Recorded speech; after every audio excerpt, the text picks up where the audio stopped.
Вот он попищал, значит, это он ей говорил, что есть хочу. Она сразу прибежала и легла. Прикольно.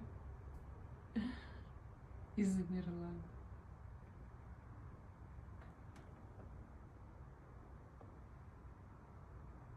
Вот он, прилабунился, да, кушать захотел. Спал, спал, спал, спал. И молочка захотел.